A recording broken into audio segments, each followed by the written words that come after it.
अभी कुछ दिनों में स्थिति ये बन गई थी कि अगर आप कहें कि इंडिया पाकिस्तान वार हो सकता है या इंडिया चाइना वार हो सकता है, कोई बोलता था कि थर्ड वर्ल्ड वार हो जाएगा, तो लोग कहते थे नहीं यार, अब युद्ध नहीं होगा, अब वार नहीं होगा, अब ऐसी इकोनॉमिक कंडीशन हो गई है, लोग हर देश अपना इकोनॉमिक डेवलपमेंट करना चाहता है, अपना व्यापार करना चाहता है, तो अब वर्ल्ड वार जैसी स्थितियां नहीं बनेगी, कोई बड़ा युद्ध नहीं होगा, कॉन्फ्लिक्ट नहीं होगा। ठीक है, इस तरह की बातें आपको सुनने में मिलती थी, खास करके यूरोप वगैरह जहाँ बहुत अच्छी डेवलपमेंट वगैरह हुई है, तो वहाँ वार नहीं होगा, इस तरह की बातें सुनते थे हम लोग।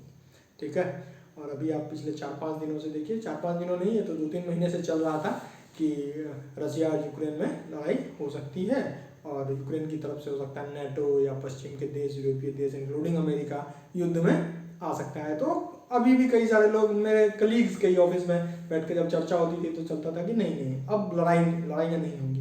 भाई साहब, नहीं क्यों होंगी? इकोनॉमिक डेवलपमेंट करके आप क्या ही कर लेंगे अगर आपका कोई आके सब वेल्थ छीन के ले जाए। ठीक है ना, तो आपको सशक्त रहना पड़ेगा, और नहीं रहेंगे तो कहीं ना कहीं लड़ाई संभव है।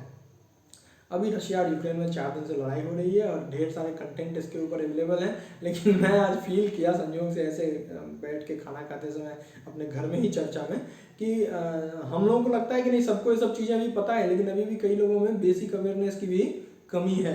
तो मोटी मोटी मैं सोचा कि रशिया यूक्रेन की लड़ाई के बारे में कुछ मोटी मोटी बातें अपने यूट्यूब के चैनल के माध्यम से बताऊं, और आगे क्या हो सकता है, अंदाजा ही लगा सकते हैं अपन, वो लगाएं।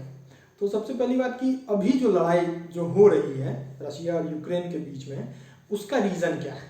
तात्कालिक रीज़न उसका ये है कि यूक्रेन रशिया से सटा हुआ एक देश है, स्वतंत्र देश है, जो कि पहले यूएसएसआर का पार्ट था शीत युद्ध से पहले के समय में।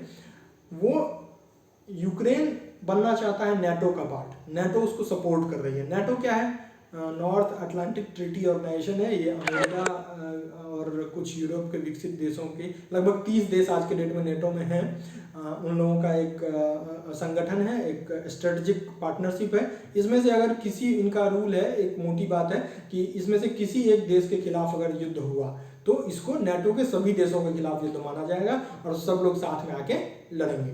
यूक्रेन नेटो का पार्ट होना चाह रहा था। मतलब क्या है कि अब यूक्रेन हो गया नेटो का पार्ट, मतलब अमेरिका के साथ साथ बाकी पश्चिमी यूरोपीय ताकतवर देश जो नेटो के सदस्य हैं वो अपनी सेना, अपने मिसाइल्स, अपने जो भी स्ट्रेटजिक उनकी युद्ध की जो नीतियां हैं वो बैठ के यूक्रेन में भी बना सकते हैं। मतलब रशिया के एकदम बॉर्डर पे एकदम। अब कोई कल को सिंपल सी बात कि अगर कहे कि नेपाल में मैं आके नेटो कहे कि मैं अपना मतलब सैनिक अड्डा बनाऊंगा, तो कैसा लगेगा हम लोगों को? नेपाल हमारा पड़ोसी है, उसके साथ हमारे शांतिपूर्ण रिश्ते हैं, ठीक है, लेकिन अगर वहाँ नेटो कहेगा कि नहीं मैं बड़ी एक सैनिक जमावड़ा करने का प्लान कर रहा हूँ, तो ऑब्वियसली हमें इंडिया नहीं चाहेगा कि ऐसा हो। और वैसे भी सुपर पावर्स के बीच में एक म्यूचुअल अंडरस्टैंडिंग जैसी चीज़ होती है, एक बफर जोन होता है जहाँ आप दोनों में से कोई इंटरफेयर नहीं करेंगे, चलेगा। ये चल तो 1990 के आसपास से ही रहा है। ठीक है, जब रशिया ने कहा था अमेरिका को कि अभी आप जो है अपने नेटो का विस्तार नहीं करेंगे, पूर्वी यूरोप की तरफ नेटो का विस्तार नहीं करेंगे, तो अमेरिका ने कहा ठीक है नहीं करेंगे, बट वो धीरे धीरे करता गया। हर बार रूस ने चाहे यूएन में हो या ऐसे बायलैटरल टॉक्स में हो अपनी आपत्तियां जताता रहा हो, लेकिन फिर भी नेटो का विस्तार होता रहा। जब बात यूक्रेन की आ गई तो फिर दो टूक वाली बात आ गई। अब अगर यूक्रेन को तुमने नेटो में लिया तो मैं ये नहीं सहूंगा, ये बर्दाश्त नहीं करूंगा। तो बस हो गई बात वही। और यूक्रेन की अभी पॉलिटिकल स्थिति ऐसी हो गई है कि यूक्रेन में नेता जो हैं उनका बैकग्राउंड है कि वो पहले टीवी कॉमेडियन थे। ठीक है, एक टीवी सीरियल में थे, उनका रोल बहुत पॉपुलर हुआ, उसके बाद एक चुनाव में वो खड़े हो गए और वो जीत गए, राष्ट्रपति बन गए। ठीक है, तो अब वो चाह रहे थे कि हम नेटो में शामिल हो जाएं ताकि मैं तो थोड़ी सी मजबूती हो जाए उधर। लेकिन ये है कि रशिया तो चाहेगा नहीं। व्लादिमीर पुतिन अपने आप में, भाई कहने को तो ठीक है, चुनाव हो रहे हैं रूस में, व्लादिमीर पुतिन पहले केजीबी में थे, उनका बैकग्राउंड ऐसा है, उसके बाद वो प्रधानमंत्री बने, 2 टर्म ही प्रधानमंत्री बन सकते थे आप, उसके बाद वो राष्ट्रपति बन गए और प्रधानमंत्री की सारी शक्तियों को राष्ट्रपति में ट्रांसफर करवा लिया संविधान संशोधन के द्वारा। फिर राष्ट्रपति बने तो 2 टर्म जब राष्ट्रपति हो गया तब फिर संविधान में संशोधन बना दिया कि अब वो और लंबे समय तक राष्ट्रपति बने रह सकते हैं। तो इतना अंतर है बैकग्राउंड का।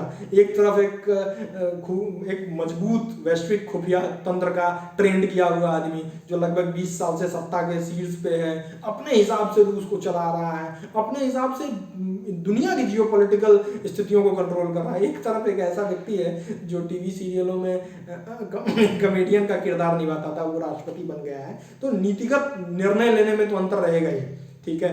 तो लड़ाई हो गई इस वजह से शुरू, लेकिन रीजन अभी का जो है वर्तमान में वो यही है कि रूस नहीं चाह रहा था कि यूक्रेन नेटो में शामिल हो, यूक्रेन चाह रहा था कि मैं नेटो में भी शामिल हो, यूरोपियन यूनियन में भी आऊँ।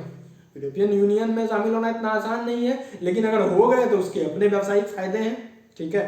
तो इस वजह से लड़ाई शुरू हो गई। अमेरिका ने कहीं ना कहीं, भाई ऑफिशियली तो इस तरह की बात नहीं है, लेकिन कहीं ना कहीं पीठ थपथपाया था कि अरे कुछ नहीं करेगा रशिया, मैं हूं ना। तो ये है, ठीक है, मैं हूं ना वाली बात है। भाई जो आदमी थोड़ी पॉलिटिक्स को फॉलो करता है, जिसने स्टडीज की है, जो चीज़ों को समझता है, जो संस्थाओं में रहा है, वो जानता है कि अमेरिका क्या बोलता है, क्या करता है, ठीक है। लेकिन ये शायद भाई साहब ब्लफ में आ गए और उसके चक्कर में रसिया से ले लिया पंगा, तो लड़ाई शुरू हो गई है, धुआंधार लड़ाई हो रही है और लगता नहीं कि बहुत लंबा चलेगा ये लड़ाई। बट यहाँ कुछ और ज़रूरी चीज़ें हैं कि यूक्रेन के पास यूरोप की दूसरी सबसे बड़ी सेना है नंबर्स में। वहाँ मतलब सैनिक पे उन्होंने पिछले कुछ समय से उसको मजबूत भी बनाया, थोड़ा खर्चा भी बढ़ाया, ठीक है, और नंबर्स में यूरोप की दूसरी सबसे बड़ी सेना रखता है। अगर द्वितीय विश्व युद्ध के समय की बात करें तो एक बहुत फेमस युद्ध लड़ा गया कीव में, इसलिए उसको हीरो सिटी भी बोलते हैं। एक बहुत शानदार लड़ाई वहाँ के नागरिकों ने लड़ी जर्मनी की सेना के खिलाफ। तो मोटे तौर पर यह है कि वो लोग थोड़े बहादुर होते हैं, थोड़े मजबूत होते हैं, तो हो सकता है लड़ाई लंबी खिंच जाए। और जब से लड़ाई शुरू हुई है तो जर्मनी ने कुछ सैनिक भेजने का अपना प्रॉमिस किया है, यूके कुछ अपने हथियार दे रहा है, हथियार तो दे ही रहे हैं, नेटो सारा हथियार दे रहा है, कहीं ना कहीं सैनिक भी मतलब वो लोग दे रहे हैं। हो सकता है लड़ाई लंबी खिंच जाए। रसिया ने अभी यूरोप के साथ जो गैस पाइपलाइन था, आज की रिसेंट खबर है कि उसको उड़ा दिया। तो कहीं ना कहीं ये एक बड़ा रूप भी ले सकता है। ये है अभी की वर्तमान स्थिति। अच्छा, परसों एक घटना हुई कि यूनाइटेड नेशन में वोटिंग रखी गई, रूस ने हमला किया, उस पर निंदा प्रस्ताव। ये अमेरिका की टैक्टिक्स है बहुत पुरानी। संयुक्त राष्ट्र कितना मजबूत है, इससे आप लोगों को ये अंदाजा भी लग जाएगा।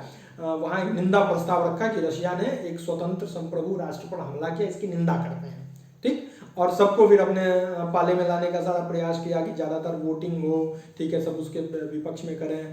तो अब ये थी कि भारत उसमें क्या करेगा, सबकी निगाहें थी, हम लोग भी देख रहे थे भाई रशिया पुराना एलाई है।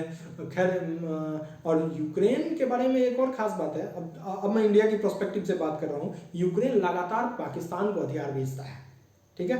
कारगिल के टाइम पे भी उसने उसको हथियार बेचा था, लगातार बेचता आ रहा है। यूएन में जब भी पाकिस्तान पर कुछ सैंक्शंस लगाने की बातें हुई हैं तो वहाँ पे यूक्रेन ने जाके पाकिस्तान के पक्ष में वोट किया है, यानी कि भारत के विपक्ष में वोट किया है, ठीक।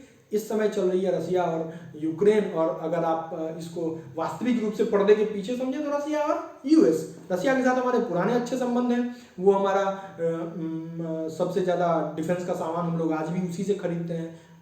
अमेरिका के साथ पिछले कुछ वर्षों में संबंध बेहतर हुए हैं भारत के, और वर्तमान में हमारा जो प्रधानमंत्री साहब हैं उनमें उनकी एक खास बात है कि 1-to-1 रिलेशन बनाने में माहिर आदमी है, मुझे ऐसा लगता है। चाहे उनका डोनाल्ड ट्रंप के साथ बढ़िया रिलेशन था, पुतिन के साथ भी ठीक ठाक इक्वेशन है उनके, जो जापान के पूर्व राष्ट्रपति थे उससे उनका बहुत बढ़िया रिलेशन था, यूके के इस समय जो प्राइम मिनिस्टर हैं उनके साथ उनका अच्छा संबंध है। कहीं ना कहीं जब से जो बाइडेन आए हैं तब से अमेरिका की छवि को भी कहीं ना कहीं धक्का लगा है। जो बाइडेन आते ही अचानक आनन फानन में अफगानिस्तान से अपनी सेना को वापस लिया, और वहाँ तालिबान का तुरंत नियंत्रण हो गया। ऐसा ये सब संयोग नहीं है, ये कहीं ना कहीं उन लोगों की पॉलिसी है। अफगानिस्तान का वहाँ पे पूरी तरह से शासन हो गया, वहाँ के लोगों की हालत एकदम बहुत ख़राब है, वहाँ की जो आम जनता है उसकी हालत ख़राब है। तो जो बाइडेन और व्लादिमीर पुतिन के बीच में टसल चल रहा है। परसों वाले चुनाव में भारत ने कहा कि हम वोटिंग से बाहर रहेंगे, मैंने वोट नहीं किया। अच्छा, ये जरूर कहा कि कूटनीतिक विकल्प हम लोगों को अपनाना चाहिए। युद्ध अच्छी बात नहीं है, जो नॉर्मली किया जाता है कि युद्ध अच्छी बात नहीं, हम युद्ध को कंडेम करते हैं। रवीश कुमार वाली भाषा है यहाँ, समझिए, हम युद्ध का को कंडेम करते हैं, हम रसिया को कंडेम नहीं कर रहे हैं, ठीक है। इस तरह की स्थिति हुई और ये कहीं ना कहीं सबसे बेहतर रास्ता था परसों के समय में। आप आज के समय में आदर्श व्यक्ति, आदर्श राष्ट्र बन के सामने नहीं आ सकते। आपको अपने हितों की रक्षा करना आना चाहिए। हम जबरदस्ती रसिया से क्यों पंगे लें? यूक्रेन के लिए कतई नहीं, सवाल ही नहीं पैदा होता। निर्दोष जाने वहां जा रही हैं, एज ए ह्यूमन बीइंग सबको तकलीफ होती है। मुझे, आप लोगों को, देखने वालों को, जो भी व्यक्ति सामान्य आदमी है जिसको उससे अपना कुछ डायरेक्ट बेनिफिट नहीं है, तकलीफ वाली बात है। लेकिन यहाँ जाके बेकार में अमेरिका के पीछे खड़े रहने का कोई तुक नहीं था, ठीक है। और रूस ने वीटो लगाना था, वो प्रस्ताव पारित होना नहीं था, तो भारत उसमें से एब्सेंट रहा, वो नहीं, उसमें उसने वोट नहीं किया और एक मोटी मोटी बातें कह के वहाँ पे ख़त्म कर दी। आगे क्या होगा? आगे भी काफ़ी सारी संभावनाएं हैं, बहुत परमुटेशन कम्बिनेशन है। वीडियो लंबा हो जाएगा और अगर आप लोगों को लगे कि आपको उसके बारे में जानकारी और चाहिए तो कमेंट में बताइए, फिर प्रयास करते हैं उसके बारे में भी चर्चा करेंगे कि आगे क्या हो सकता है। धन्यवाद।